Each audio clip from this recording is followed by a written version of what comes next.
জনাব আজিম, খুব সংক্ষেপে আপনি you understand the sentiment of the house.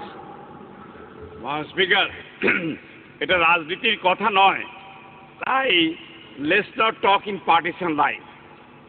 মানবতা, দুস্থ মানবতার সেবায় আমাদেরকে এগিয়ে আসতে হবে। সরকারের ত্রাণ এবং দুর্যোগ মন্ত্রণালয় আছে।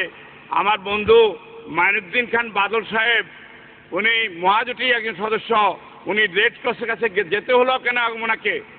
ত্রাণ মন্ত্রণালয় আছে, দুর্যোগ এবং ত্রাণ ব্যবস্থাপনা মন্ত্রণালয়, তারা তো they should have gone there 3 days back, এখনো যেতে পারেনি। আমাদের ডিসি সাহেবের কথা বলেছেন চট্টগ্রামে, সারা বাংলাদেশের ডিসি সাহেবরা লাট সাহেব, তারা কারো কথা শোনে না, তারা যাবে না মাননীয় স্পিকার। কিন্তু আমাদেরকে যেতে হবে, আমরা জনপ্রতিনিধি।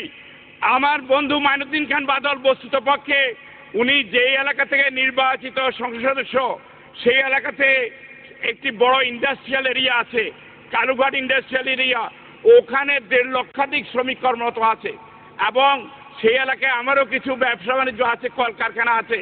And in a way, I am a better citizen of Chittagong than he is, কারণ I am a Chittagonian by choice, মাননীয় স্পিকার। সেই জন্যে আমি মনে করি আমাদের দুর্যোগ তার মন্ত্রকে এখনই ছুটে যেতে হবে। মাইনুদ্দিন খান বাদল সাহেব জলাবদ্ধতার কথা বলেছে, এটি একটু গুরুত্বপূর্ণ বিষয়। মেয়র আসছে, মেয়র গেছে, সরকার আসছে, সরকার গেছে, জলাবদ্ধতা চট্টগ্রামে দূর হয় নাই। একটি উড়ার সেতু তৈরি হচ্ছে বহদ্দার হাটে ধীর মন্থর গতিতে। মাননীয় সদস্য, it's a very crucial problem now. It is relevant. কলকারখানা বন্ধ হয়ে গেছে।